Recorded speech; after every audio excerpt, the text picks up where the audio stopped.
Boche gold and diamonds. Buy now, pay later. CPM Ottapalam area പരിധിയിൽ പാർട്ടിയുടെ അടിത്തറ ഭദ്രമെന്ന് തിരഞ്ഞെടുപ്പ് ഫലത്തോടെ വ്യക്തമായെന്ന് നേതൃത്വം. തിരഞ്ഞെടുപ്പിൽ പഞ്ചായത്ത് നഗരസഭാ തലങ്ങളിലായുള്ള 170 വാർഡുകളിൽ 98ഓളം LDF വിജയിച്ചെന്ന് CPM area secretary S Krishnadas പറഞ്ഞു. ഒറ്റപ്പാലം ഏരിയ പ്രദേശത്തെ 170 പഞ്ചായത്ത് മുനിസിപ്പൽ വാർഡുകളിൽ 98 LDF ആണ് വിജയിച്ചത്. തുടർന്ന് നടന്ന തദ്ദേശ സ്വയംഭരണ സ്ഥാപനത്തിലെ അധ്യക്ഷൻ ഉപാധ്യക്ഷന്മാരുടെ തെരഞ്ഞെടുപ്പ് ഇന്ന് പൂർത്തീകരിച്ചിരിക്കുകയാണ്.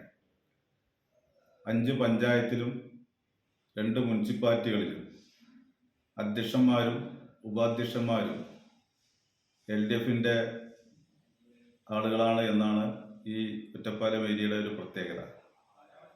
കഴിഞ്ഞ കുറച്ചു കാലങ്ങളായി ഒറ്റപ്പാലം ഏരിയ പ്രദേശത്തെ തദ്ദേശ സ്വയംഭരണ സ്ഥാപനങ്ങളുടെ അധ്യക്ഷന്മാരും ഉപാധ്യക്ഷന്മാരും എല്ലാം തന്നെ LDFന്റെ നേതൃത്വത്തിൽ തന്നെയാണ്. അത് തുടർന്ന് വരുന്ന ഒരു സാഹചര്യമാണ് ഇന്ന് ഈ തെരഞ്ഞെടുപ്പ് കഴിഞ്ഞപ്പോൾ ബോധ്യപ്പെട്ടിട്ടുള്ളത്.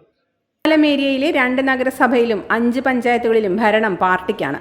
ഒറ്റപ്പാലം ബ്ലോക്ക് പഞ്ചായത്ത് ഭരണവും നിലനിർത്തി. ഏരിയയിൽ 9 ബ്ലോക്ക് പഞ്ചായത്ത് ഡിവിഷനുകളാണുള്ളത്. ഇതിൽ 8 ഡിവിഷനുകളിലും CPM വിജയിച്ചു. 2 ജില്ലാ പഞ്ചായത്ത് ഡിവിഷനുകളിലും CPM സ്ഥാനാർത്ഥികൾ വൻ ഭൂരിപക്ഷത്തിലാണ് വിജയിച്ചത്. ഒത്തൊരുമയോടെയുള്ള പ്രവർത്തനമാണ് വിജയത്തിന് പിന്നിലെന്നും ഏരിയ സെക്രട്ടറി എസ് കൃഷ്ണദാസ് വിശദീകരിച്ചു. Time kids pre school, Mannannur road, Vaniyamkulam. .View news. കാഴ്ചകളാണ് ലോകം, കണ്ടു തുടങ്ങുക.